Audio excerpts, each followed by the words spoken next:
Only 4 steps to climb to the glossy front door of 43 Great Queen Street, but Nora's strength unravelled further with each one, dropping completely from her shoulders the moment she slipped inside the dim entrance hall. The house was quiet. Nora let out a sigh and plucked at the linen rag covering her chest. It had been a pressed blouse just this morning, before she'd had to sally out into the late summer heat, but the air inside was almost as stifling. She had one goal: to sit in the ice room with closed eyes until the waves of heat stopped radiating off her skin. Then she could finally open the letter she'd received yesterday but hadn't had time to read. Navigating past a pile of newly arrived crates in the hallway, she glanced at the labels. India. Horace must have gotten word of some exciting specimens. Detouring around them, she stepped into the parlour and stopped, letter and ice room forgotten. A tall, slender man was stretched across the sofa, slippered feet hanging off the edge. The newspaper draped over his face lifted ever so slightly with each of his languid breaths. Daniel was sleeping. Though her sore arms begged her to drop her heavy bag with a thump, she lowered it carefully to the floor so as not to startle him.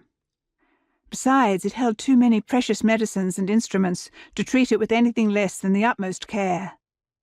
She tugged at her bootlaces to free her tired feet. Leaving the dusty boots in a heap, she tiptoed closer, studying her new husband.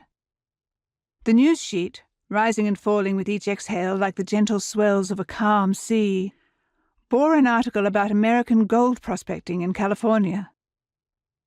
A trained surgeon, she lifted the paper with remarkable care and transferred it to the sofa arm, revealing his face, his sideburns trimmed with her usual precision. Daniel could have done as well himself, but she enjoyed shaving him. She liked any excuse to touch him, particularly those opportunities requiring a battle between deliberate motion and reckless proximity. The first time she'd gotten carried away and actually nicked him. Daniel had teased her for weeks. Nora grinned, nudged her way onto the edge of the cushion and bent, kissing his cheek. He looked younger than his 30 years when he slept. "You're home," he said, before he managed to open his eyes. His arms found her and tugged her close as he turned to his side and burrowed into the sofa to make room for her. "You missed supper. I hope it was an interesting case." "Nothing exciting. I was treating a girl with a fever in a rookery. When word spread a doctor was there, I had a line down the hall all the way to the front door. I opened a cyst, removed a dead fingernail, and tomorrow I have a child coming into the clinic. He's tongue-tied and needs to have it clipped." The poor didn't mind so much when their doctor wore skirts. Since returning from Italy 6 months before, the clinic here had grown more and more empty. Most middle-class men simply refused to submit to her care. Nora took a deep breath. "How was your day?" 3 surgeries, an amputation, a bone excision, and a bunion removal. Nora tamped down her jealousy, diverting her attention to Daniel as he pressed his lips into her hair, sending a rush of electricity over her scalp. "Let me squeeze you for a minute and then you can go eat."